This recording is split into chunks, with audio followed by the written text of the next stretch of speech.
Hello friends and welcome back to my channel. This is Batel from Batel's Kitchen, and today I'm going to be sharing with you not a recipe. I'm going to be sharing with you a couple of tips how to eat healthier when you are outside of your house, when you are not in your comfort zone, you're so overwhelmed with food, you're invited to somebody, you're going on a vacation and you want to eat healthier. Today I'm going to be sharing with you a couple of my tips. I thought that they would be helpful just before Passover, which is going to be really big. We're going to be surrounded by so much food that we're not necessarily used to on a regular basis. And it could be really any holiday, not just Passover. It could be the New Year's, it could be Rosh Hashanah, it could be really any big holiday that you're surrounded with a lot of food around you. So my first tip to you is, if you're going on a vacation and you know you're not going to be eating your regular food, I would encourage you to check out the menu, to check out what is going to be served for breakfast, lunch, and dinner, and try to pick the healthiest choices or something that is most familiar to you.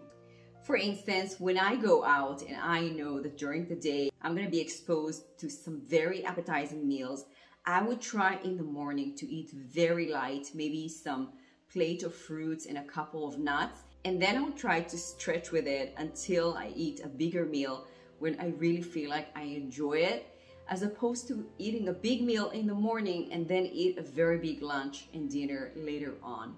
So try to pick one of your meals to be lighter, that can also hold you until the next meal, but something that would also help your system to be light until the bigger meal. So that would be my first tip. My second tip to you is to be prepared with some energy boost snacks. And what do I mean by that? Let's say you're going on a vacation and you want to explore the city. Let's say you're going to Orlando and you're going to Disney, or wherever you go, you're going to be outside of the hotel or your vacation property for a couple of hours, and the starvation can really kick in. So instead of stopping by and eating somewhere that you're not necessarily happy with the quality of the food, or it's not something that really resonates with your very own menu or lifestyle, I would encourage taking some fruits on hand. Something that is really easy to store, something that is easy to eat and peel. For instance, bananas. I always carry bananas with me. Even when I pick up my kids from school, I know they're gonna be hungry or they're just craving something. I would pick bananas, clementines, maybe some cut up watermelon or pineapple, and of course some apples. It could be so many options of fruits that are really easy to carry and eat and enjoy, and they're full of fiber. They're gonna keep us satiated and full until the bigger meal. So fruits are huge when it comes to healthy snacking. You can also carry with you some options of healthier protein bars, or maybe some dates and nuts, but any type of snack that can help you feel happy and satiated, that is healthy and can give you energy at the same time. So when you are finally approaching your bigger meal after you've tried to make healthier choices throughout the day, when you finally sit and pick up your food, I always tell myself to start with the veggies first.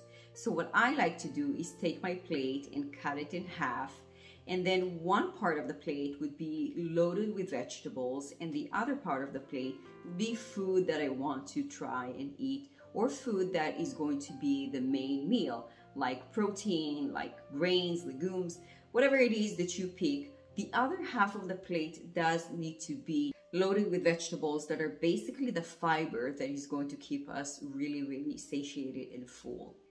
The other thing that I like to do, which helped me tremendously to keep on track when I eat and not to overeat, is to drink a cup or two of water before every meal. And sometimes I even add apple cider vinegar, because that helps the digestion even better. So maybe 20 minutes before the meal, before I know I'm going to eat, I would grab a cup or two of water. I would add maybe 1 tablespoon of apple cider vinegar once a day, and I would drink that, and then I wouldn't be attacking the food because my system is already full with some liquids, which really helps us make more mindful choices. And regardless of water before the meal, I always make sure that I have a bottle of water that has at least 8 cups of water that I try to drink throughout the day, regardless of some teas or maybe a coffee here and there. but really the water needs to be something that I take with me throughout the day and make sure that I actually drink it. Another tip that I think that is tremendously helpful is to actually eat slowly.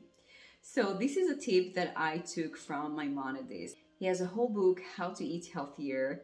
And when I really need some motivation, how to make better choices, I go back to this book, and it has literally a list of tools how to make better choices when we actually consume our foods. One of them is to chew our food slowlier. And this is so mind-blowing because many times when we're hungry, we don't even think about how we eat, or we many times are so distracted with watching something on the phone or on the TV or even talk to somebody, and we don't pay attention to the way we chew our food. And chewing our food actually has a tremendous impact on the digestion of the food. So the slower we eat, the slower we break the food in our mouth, the better it digests in our system. So mindful eating also comes down to the way we actually chew our food. And if I'm not mistaken, it was even written that we need to chew our food at least 30 times before we actually swallow it. So this is so important. Another point is to make more mindful choices when we see such a big quantity of food. So let's say we've picked the healthier choices or something that we thought that is appropriate for our body, a protein, a healthy fat, healthy carb, and then finally we are ready to attack the desserts. We're so excited to see what's over there and really take from everything. But here, the peer pressure could be really powerful because everyone is so excited to try the sweets and everybody saves room for the sweets. However, let's pay attention and really listen to our mind and to ourselves and see if we really want it or need it. And even if we take a piece, let's try to grab something that is most attractive to us. Let's enjoy it and be present in the moment and chew again slowly and enjoy every bite as opposed to grab from everything and just add calories that are not necessary and then regret it. Let's pick every day, if you're on a vacation, something that really attracted to you and not to your friend, not because they filled up the plate with all the possible desserts, but something that resonates to you. You feel like this is something you want to try, something that speaks to you and you would regret it otherwise. So I'm not saying let's not try it. I'm saying let's try what we really want, but in a more mindful approach. Another tip just before we wrap it up is to try to take some walks when we are outside of the house, when we're outside of our comfort zone. Let's say we don't have a gym close by or we don't have our routine of workout. We can always grab our legs and go out and explore the area. Explore the place you are surrounded by. Get some fresh air, get a bike, or get something that really excites you to be outdoors and get some workout done to move your body. That's all we need to move our body, and that also helps the digestion. I personally like to walk either early in the morning or even later at night. But another thing that I found that is extremely powerful is, with kids in my case, is to actually walk a couple of times a day. So let's say my approach is to walk at least 60 minutes a day or 45 minutes a day, and I'm not able to do it at one time. So walking for 20 minutes after each meal could be so helpful to help the digestion and move the body.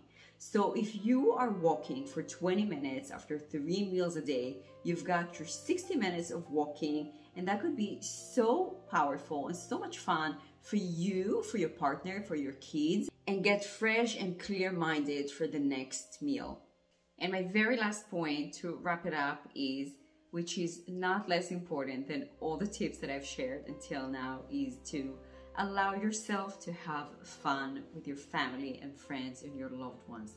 After all, the whole point of going to a vacation is to explore and enjoy things that you don't do on a regular basis on your day-to-day routine.